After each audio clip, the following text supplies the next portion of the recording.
Praise the lord. ప్రభు అయిన యేసుక్రీస్తు నామంలో మీ అందరికీ మా హోసన్నా మినిస్ట్రీస్ తరపున హృదయపూర్వకమైన వందనాలు తెలియపరుస్తున్నాను. ఈ దినమంతా విశేషమైన కృప నా దేవుడు మీకు అనుగ్రహించునుగాక. ప్రియులారా, పరిశుద్ధ గ్రంథంలో ఈ రోజున 61వ కీర్తన 2వ చరణాన్ని నేను చదువుతున్నాను. నా ప్రాణము తల్లడిల్లగా బూదిగంతముల నుండి నీకు మొరపెట్టుచున్నాను. నేను ఎక్కలేనంత ఎత్తైన కొండపైకి నన్ను ఎక్కించుము. పురిలారా, చూడండి, వాక్య భాగంలో నేను ఎక్కలేనంత ఎత్తైన కొండపైకి నన్ను ఎక్కించుము అనే ఆశ ఈ దైవజనుని హృదయంలో మనం చూస్తూ ఉన్నాము. అంటే ఆయన ప్రాణము తల్లడిల్లగా ఆయన ప్రభు సన్నిధిలో మొరపెట్టుకుంటున్నాడు. వాస్తవానికి ఏదైనా శోధనలు, శ్రమలు, ఇబ్బందులు మనకు కలిగినప్పుడు ఆధ్యాత్మికంగా మనం కృంగిపోవడం, దిగజారిపోవడం, అనర్థాలని ఆలోచించుకోవడం ఇలాంటివి సర్వసాధారణంగా జరుగుతూ ఉంటాయి. ఈ శోధనలు, వేదనలు, బాధలు ఇలాంటివి కలిగినప్పుడు విశ్వాసమందు కూడా పట్టు కోల్పోతూ ఉంటాము. కానీ ఈ దైవజనులలో ఉన్న విశేషత ఏంటంటే ఆయన ప్రాణము తల్లడిల్లిపోతుందట. అంటే దేని చేతనో ఆయన కృంగిపోతున్నాడు. కానీ ఆ స్థితిలో ఒక ఉన్నతమైన స్థానానికి వెళ్ళాలని కోరికను ప్రత్యక్షపరుస్తున్నాడు. ఇది చాలా విశేషమైనదండి.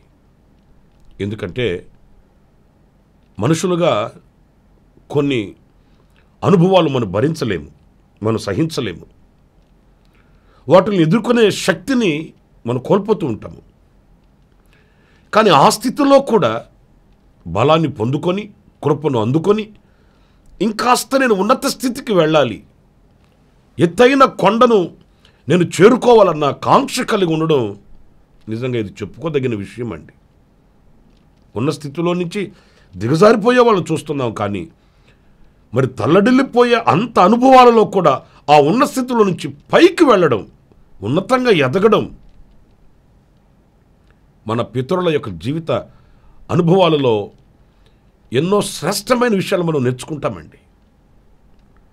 వాళ్ళు పుటమ వేయబడుతున్నప్పుడు అగ్నిలో, శోధనల చేత పరీక్షింపబడుతున్నప్పుడు వాళ్ళు ఆ శోధనల వైపు, శ్రమల వైపు, వాళ్ళకి ఎదురైన అగ్ని వైపు వాళ్ళు చూడలేదు. కానీ వాళ్ళు ఉన్నతమైన ఆధ్యాత్మికమైన స్థితిని వాళ్ళు అనుభవిస్తూ వచ్చారండి. ఈ రోజున నా ప్రియమైన సహోదరులరా, ఈ ఆత్మీయ పోరాటంలో, విశ్వాస యాత్రలో కొనసాగించబడుతున్న మనము కూడా మానవ జీవితంలో ఎన్నో ఆటుపోట్లు వస్తాయి, ఎన్నో అవాంతరాలు, అభ్యంతరాలు కలుగుతాయి. కొన్ని మన మనసును వేధించే శోధనలు మన మనసుని కృంగదీస్తాయి. కానీ ఆ స్థితిలో మన బలహీనులమై ఆధ్యాత్మికంగా కృంగిపోకూడదు. కానీ ఆధ్యాత్మికంగా ఒక నూతనమైన బలాన్ని మనం పొందుకోవాలి. ఉన్నతమైన ఆధ్యాత్మికమైన స్థితి కొరకు ప్రార్థన చేసి ఆ శిఖరానికి ఎక్కగలిగిన ఉన్నతమైన బలాన్ని మనం పొందుకొనవలసి ఉంటుందండి. చూడండి, ఎక్కలేనంత ఎత్తైన కొండకు నన్ను ఎక్కించమంటున్నాడు. ఆ అనుభవాలు ఎలా ఉంటాయంటే, ఒకరోజు యేసుక్రీస్తు పేతురును, యాకోబును, అతని సహోదరుడైన యోహానును వెంటబెట్టుకొని యేసుక్రీస్తు ఒక ఎత్తైన పర్వతం మీదకి తీసుకుని వెళ్ళాడండి వాళ్ళని. మీరు ఈ మాటల్ని మత్తయి సువార్త 17వ అధ్యాయం మొదటి వాక్యాల్లో మీరు చూస్తారండి. 6 దినములైన తర్వాత యేసు పేతురును, యాకోబును, అతని సహోదరుడైన యోహానును వెంటబెట్టుకొని ఎత్తైన ఒక కొండ మీదకి ఏకాంతముగా పోయి, ఎత్తైన ఒక కొండ మీదకి వారిని తీసుకొని ఏకాంతంగా ఆయన వెళ్ళిపోయాడట. ఎందుకంటే ఆయనకి ఎదురవుతున్న పరిస్థితులు అలా ఉన్నాయి. ఆయన ఎదుట ఉన్న బృహత్తరమైన కార్యం అలా ఉంది. ఆయన భుజస్కంధాల మీద ఉన్న భారం అంత గొప్పది. ప్రియులారా, ఆ పరిస్థితుల్లో ఆయన ఒక ఎత్తైన పర్వతం మీదకి ఏకాంతంగా ఆయన వెళ్ళిపోయాడట. నేను యెరూషలేముకి వెళ్ళినప్పుడు ఇంచుమించు 4 సార్లు నేను వెళ్ళాను. ఆయన ఏకాంతంగా గడిపిన కొండల మీదకి వెళ్ళినప్పుడు చూసినప్పుడు ఆశ్చర్యం కలుగుతుందండి. ఈనాడు వెహికల్స్లో ఆ ప్రాంతానికి తీసుకుని వెళ్తారు. ఆ వెళ్ళేటప్పుడు వెహికల్స్ కూడా చాలా కష్టతరంగా వెళుతాయండి. కానీ ఆయన కాలినడకన ఎక్కి వెళ్ళాడట. నాకు ఆశ్చర్యం అనిపించింది.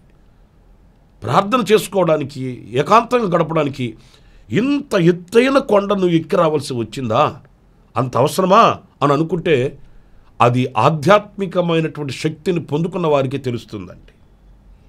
ఇక లోకానికి, లోక కార్యకలాపాలకి, లోక సంబంధమైన విషయాలకి నాకు ఇక సంబంధం లేదు అన్నట్లుగా దేవునితో ప్రశాంతంగా ఏకాంతంగా గడిపే ఒక ఉన్నతమైన అనుభవం అండి. ఇక్కడ మీకు ఇంకో మాట కూడా చెప్తాను. అక్కడికి వెళ్ళి ఆయన ప్రశాంతంగా నిద్రపోలేదు. అక్కడికి వెళ్ళి ఆయన వారి ఎదుట రూపాంతరము పొందెను. ఆయన ముఖము సూర్యుని వలె ప్రకాశించెను. ఆయన వస్త్రములు వెలుగు వలె తెల్లని వాయను. ప్రియులారా, చూశారండి, ఆ ఎత్తైన అనుభవం ఏం చూపిస్తుందంటే రూపాంతరపు అనుభవం. ఆయన ముఖము సూర్యుని వలె ప్రకాశిస్తుంది. ఆయన వస్త్రములు వెలుగు వలె ప్రకాశిస్తున్నాయి. ఆ ఎత్తైన కొండ మీద జరిగే ఆ మార్పు ఏంటి అనంటే ఆ రూపాంతరపు అనుభవాలలో మనం ప్రత్యక్షం అవ్వడం. నిజమే, మనం ఎక్కి వెళ్ళే కొద్దీ, ఉన్నతమైన స్థితిలో నిలిచే కొద్దీ ఆ ప్రకాశాన్ని మనం పొందుకోగలుగుతామండి. ఆ వెలుగు సంబంధమైన జీవితాన్ని మనం ప్రత్యక్షపరచగలుగుతామండి. ఆ సూర్యుని వలె ప్రకాశించుచున్న అనుభవాల్ని మనం అనేకులకు ప్రత్యక్షపరచగలుగుతామండి. ఎప్పుడు అనంటే ఆ ఎత్తైన అనుభవానికి ఎక్కి వెళుతున్నప్పుడు. కానీ ఈ రోజున ఆ దిగిపోతున్న అనుభవాలలో మనకున్న ప్రభావము, మనకున్న ప్రత్యక్షత, మనకున్న ప్రసన్నత అన్ని కోల్పోవలసి వస్తుంది.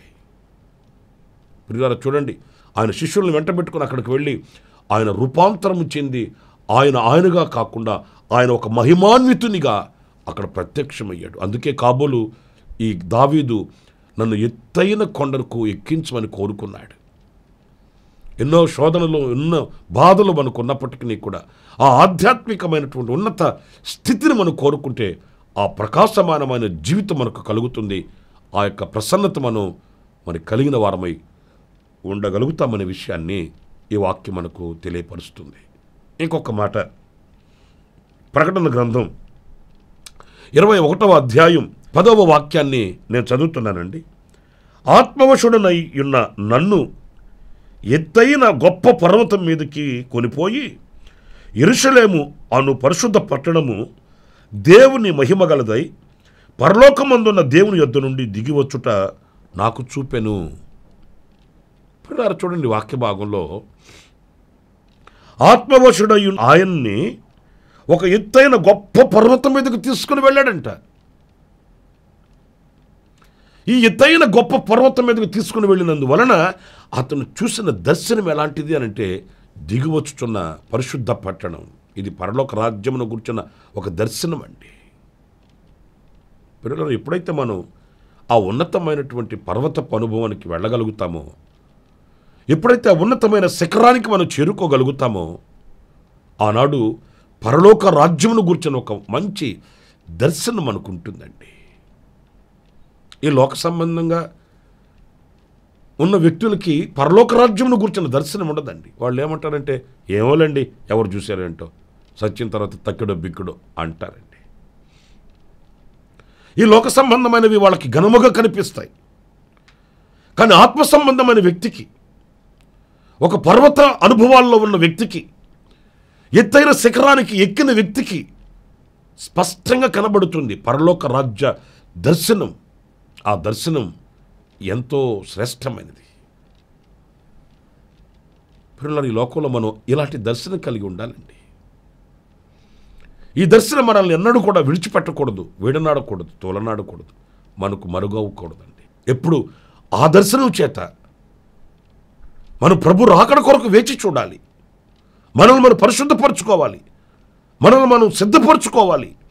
ఆ పరలోక దర్శనం మనకు ఆనందాన్ని ఇస్తుంది, బలమనిస్తుంది. అంతేకాదు సిద్ధపడే ఆ వివేకాన్ని మనకు అనుగ్రహిస్తుందనే విషయాన్ని మర్చిపోకూడదండి. కనుక లోకంలో ఎన్ని ఆటుపోటులు, ఎన్ని అభ్యంతరాలు మనకు ఎదురైనప్పటికీ ఎక్కి వెళ్ళాలి అనే ఆశ కలిగి మనం ముందుకు సాగుదాము. ఆ రీతిగానే ఎక్కి వెళ్ళిన అనుభవాలలో రూపాంతరపు అనుభవం కనిపిస్తుంది, పరలోకపు దర్శనపు అనుభవాలు మనకు కనిపిస్తున్నాయి. ఇలాంటి దర్శనం, ఇలాంటి అనుభవాలు కలిగి ముందుకు సాగుదాం. అలాంటి కృప ప్రభు మనందరికీ అనుగ్రహించునుగాక. ఆమేన్. తలలు వంచండి, చిన్న ప్రార్థన చేసుకుందాం. కృపా సత్య సంపూర్ణుడా, జీవాధిపతి అయిన ప్రభువా, మీకు వందనాలు చెల్లిస్తున్నాను నాయన. ఆనాడు మా పితరుడైన దావీదు పలికినట్లు, నేను ఎక్కలేనంత ఎత్తైన కొండపైకి నన్ను ఎక్కించమని కోరుకున్నాడు. ఆ ఎక్కిన శిఖరపు అనుభవాలలో రూపాంతరము చెంది ఒక ప్రకాశమానమైన బ్రతుకు ఉంటుందని, పరలోక దర్శనము కలుగుతుందని, ఆ రీతిగా జీవించడానికి ప్రభువా మీరు మాకు కృపను అనుగ్రహించారు. మమ్మల్ని ఇంకను మీరు చేపట్టి నడిపించి ఆశీర్వదించండి, ఆధ్యాత్మికమైన బలమును ప్రసాదించండి. ఎదురవుతున్న ప్రతిదీ కూడా ప్రభువా మమ్మల్ని కృంగదీసేవి కాకుండా మేము ఇంకా ఆ స్థితిలో ఆధ్యాత్మికంగా బలపరచబడి ఒక శిఖరానికి ఎక్కే అనుభవాలకి రావడానికి మీరు మాకు కృపను అనుగ్రహించి నడిపించమని, ఇదిగో ఈవేళ ఎందరైతే శోధనల చేత, బాధల చేత కొట్టుమిట్టులాడుతున్నారో వారికి ఈ యొక్క వర్తమానం ఊరట కలిగించినట్లు, నిరీక్షణను కలిగించినట్లు, విశ్వాసాన్ని కలిగించినట్లుగా సహాయం చేయండి, బలపరచండి. మీరు మేము ఏకమగు వరకు మీ కృప సంపత్తిని బట్టి మీరు మమ్మల్ని దృష్టించి నడిపించమని మమ్మల్ని మీ చేతులకు సమర్పించుకుంటూ యేసు ప్రశస్త నామములో ప్రార్థన చేసి వేడుకొనుచున్నాను తండ్రి. ఆమేన్, ఆమేన్. ప్రభు మిమ్మల్ని ఆశీర్వదించి దీవించునుగాక. ఈ దినమంత విశేషమైన కృప నా దేవుడు మీకు అనుగ్రహించునుగాక. అలాగే ఎవరైనా జన్మదిన శుభవేడుకలు జరుపుకుంటూ ఉంటే నా దేవుడు నిండు ఆయుష్ను, ఆరోగ్యాన్ని, క్షేమాన్ని సమృద్ధిగా మీకు అనుగ్రహించునుగాక. శ్రమలలో ఉన్నవానికి ఆయన తోడై, నీడై, కృపనిచ్చి, విడుదలిచ్చి కాపాడునుగాక. ఆమేన్. ప్రతి దినము ఈ అనుదిన కృపాను సందేశాల కొరకు, ఇంకా మరిన్ని ఆత్మ సంబంధమైన సందేశాల కొరకు ఈ మా యూట్యూబ్ ఛానల్ ని సబ్స్క్రైబ్ చేసుకోండి. Pastor Ramesh, hosanna ministries.